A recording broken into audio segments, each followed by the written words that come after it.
I'm excited today to have a conversation with a longtime and good friend, both professionally and personally, Paul Woolmington, the CEO of Canvas Worldwide. And we're going to talk a little bit about what's on our mind in terms of industry opportunities and challenges in this crazy world that we've been living in over the last year.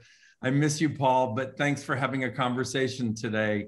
Really excited to chat about some chewy, fun stuff. Mr. Jack, thank you for the invite. Yeah, one of my besties. And yeah, I think we'll have some fun.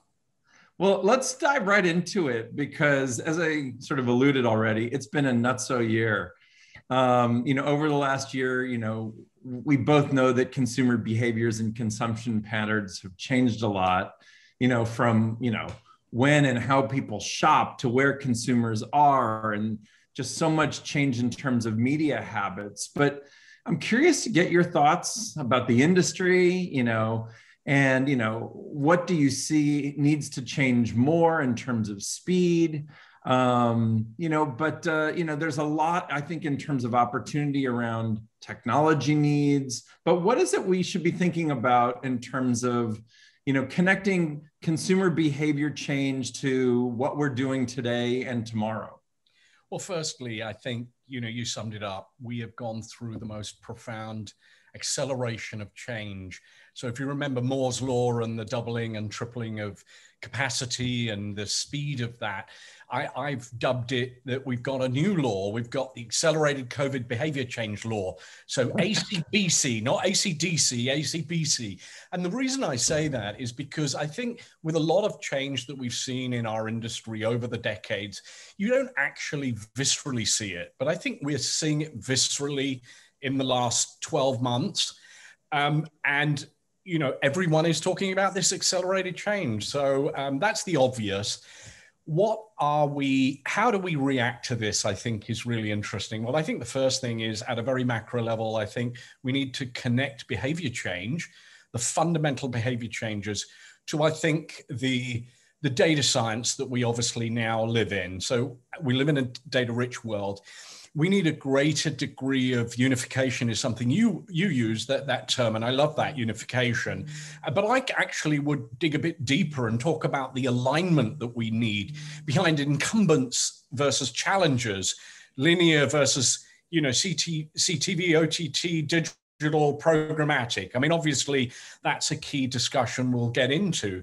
But I think, and even at a broader level, why we deliver, what we deliver, when we deliver, and how we deliver it is obviously critical. So there's so many aspects to this that we can dig into, some of which we may not today. But I also think what we say and how we say it and when we say it, but a lot of the alignment, unification and alignment is required, I think, around our process. The final thing I'll say before I hand back to you is it's always felt to me that, our industry is atomized slowly but surely over time. Firstly, we called it, it diversified. I think it's now atomized.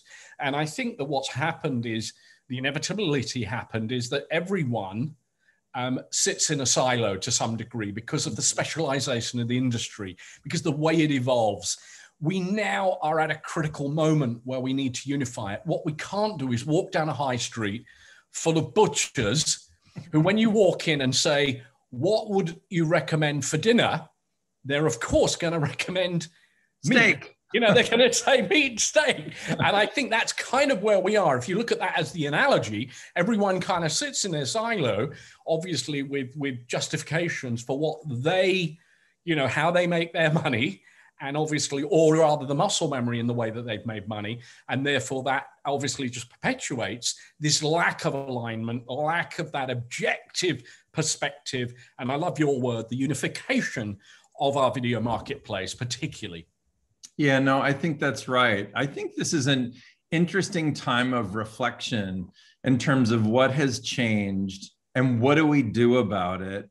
And who will look at questions like what you just presented, whether it's around unification or operational success more than ever before using data, but then who's got, I would say, the courage to also change? What solutions are out there to help us drive that change also, I think is really exciting and hard both at the same time, because to your point of muscle memory, it's certainly easy to go back to what we've done. Yeah. But I think given what we were talking about with consumer changes of behavior in terms of when am I shopping, how am I shopping, what am I doing with my life, and what's that going to mean over time also from a media habit behavior, how do we look at all of this data now? How do we think about it differently? And then to your point of silos, how do we have courage to say, are we organized the right way? Are we not? Yeah. And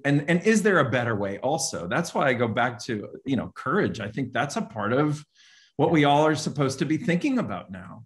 Yeah, and I think you're 100% right. I mean, that's why it's so exciting to be in this industry at the moment, because, a lot of what I've been leaning into at the moment is the future of work, and a lot of that, and obviously underpinning it is a lot of what we've been discussing.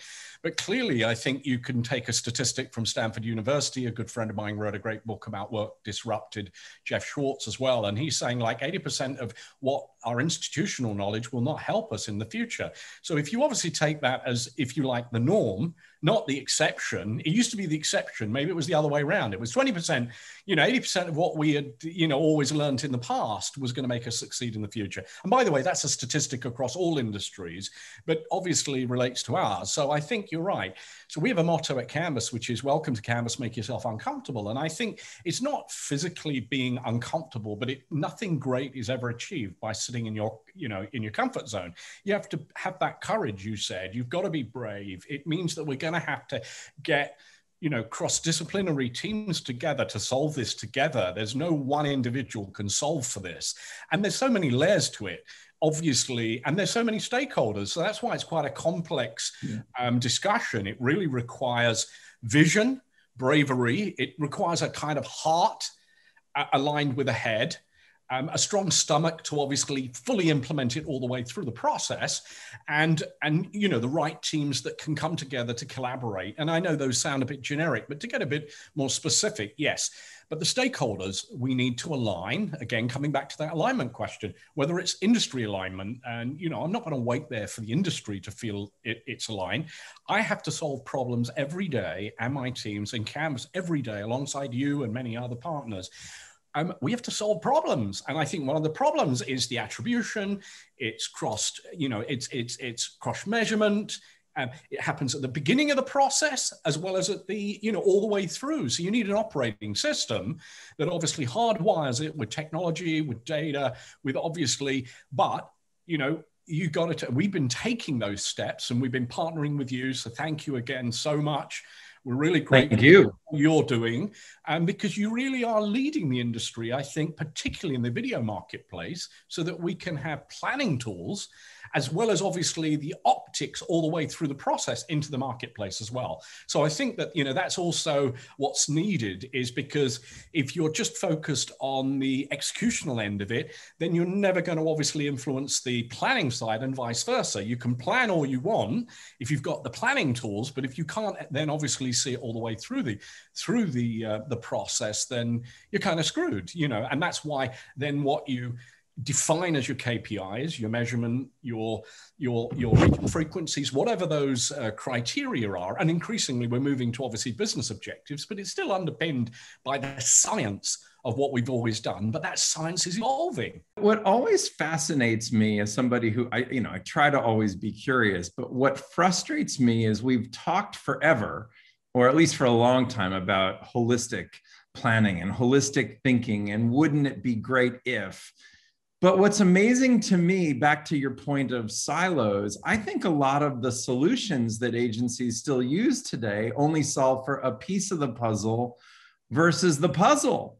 So the question I think a lot about is both technology that we use, or what we should use to ultimately get to better outcomes or measurement. But I also think about, how do we also organizationally, to your point earlier, break down silos? And, you could use what you called out around linear and, CTV and digital, because, you certainly can say if you're still planning and buying your media in silos, you'll never get to unification, which you were talking about earlier, because you'll never optimize. And so what do you see agencies are doing today, or should be doing today, to optimize and unify things like planning, allocation, buying, and measuring? And are there things that you think are, going on in your company, or just discussions with your clients on that topic?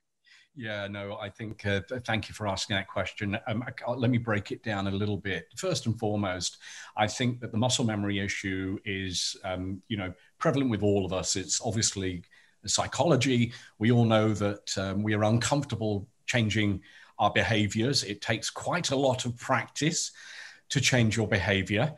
The kind of cognitive psychology in any of the behavior change models. And we're looking at that internally, and we're looking at it within organizations, as opposed to just looking at it externally. Often we look at behavior change in terms of what we can do to change consumer behavior, but we need to change our own behavior. Muscle memory, the other thing about muscle memory is it means that you can be muscle bound. So and here's a little bit of a competitive plug. We think we're the right size to actually operate an integrated model, because we don't live in, and of course in this virtual world, we live everywhere. But I think when you think of it metaphorically, often we live in these big silos, like a huge trading enterprise that's programmatic, that's got its own P&Ls. You've got obviously different parts of the organization that need to come together. And so again, there's the muscle bound issues that I think some of my competitors, particularly the larger organizations, the way they've structured themselves doesn't help. I mean, it really genuinely takes that extra effort. But to be more specific, the things we've been doing, we so fondly refer to it as a hall of justice, that kind of DC universe of all these amazing superheroes who come together. But when they're obviously, together, they are much stronger. So that is our guiding principle around the way that we integrate at the top end of the funnel of our process and all the steps that go through it, the extent to which we've got to cross-train to a far greater degree, how actually investment is a fundamental part of the planning process, and strategy also increasingly in data science needs to be a fundamental part of the activation and the investment process, and obviously the data that underlines it. So it's almost this journey. It's a B2B journey within an organization, built around very, very aligned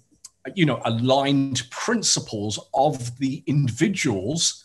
And the buck stops when it actually hits, who are the people that are going to be involved in this part of the process, and as it evolves down the process. So yes, look, magic needs to be instilled into it, but honestly, that thing, that P word, the process word, is an important one. So the operating system is really fundamental, and our evolution. So we launched this a few years ago, and every year we're iterating, and we're going through another iteration based on obviously all the impact of COVID, obviously everything we're talking about in planning the current upfront, but obviously it's really again in service of how do we answer these fundamental questions all the way down, as opposed to, well, I have part of an answer here, and let me just throw that into the mix. I've got a part of an answer there, and and then what you get is you've really got to glue, you've got to sellotape together strategy.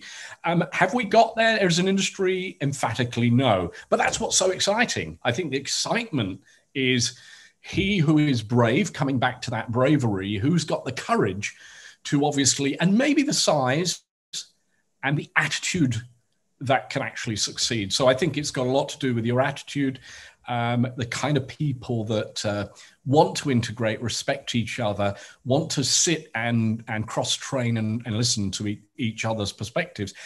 But fundamentally, yes, we need these technologies. We need, the interoperability that can glue that together, and again, kudos to Amobee. You guys are really leading the industry. I love the Forrester, the latest wave where you're right up there in the top right-hand quadrant. And, again, you've put a lot of investment, and it's more than just the top spin. You guys are doing it in the trenches every day. And again, couldn't be a prouder partner of yours. Well, thank you for that, Paul. I mean, if in summary, what I would take away from your discussion, if you don't unify, you'll never optimize. How do we break down silos and have the courage to actually deliver on that? And how are we actually organizing ourselves so that we think of our teams more of a we versus an I? And horizontally, we have so much opportunity if we actually are unifying our teams to ultimately optimize for better results. And then we'll actually help our clients grow. Yeah. And I think technology can be the hero in helping that happen without even necessarily always changing structure.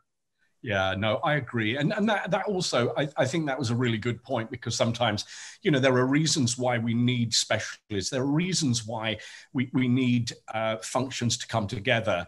We need functions to operate in their specialist area. But yes, the glue of how we bring them all together. And, and to build on the point I said before, I think unification and objectivity, the objectivity of what is the question, what is the issue that we're trying to solve for? And that needs to be not our marketplace. It needs to be the consumer marketplace. It needs to be the media marketplace. It needs to be the cultural marketplace. And that's what we need to, if you step back, then you realize, and you can align so much more if you look at those KPIs and then realize, reverse it back, as opposed to our industry. And what are those, sometimes a little siloed objectives. But I think that was hugely well said, Jack. Well, that's why I go back to, if your North Star is optimizing, then how do you get there? And then what do you need to ultimately do to deliver on that promise in this new world that we're living in?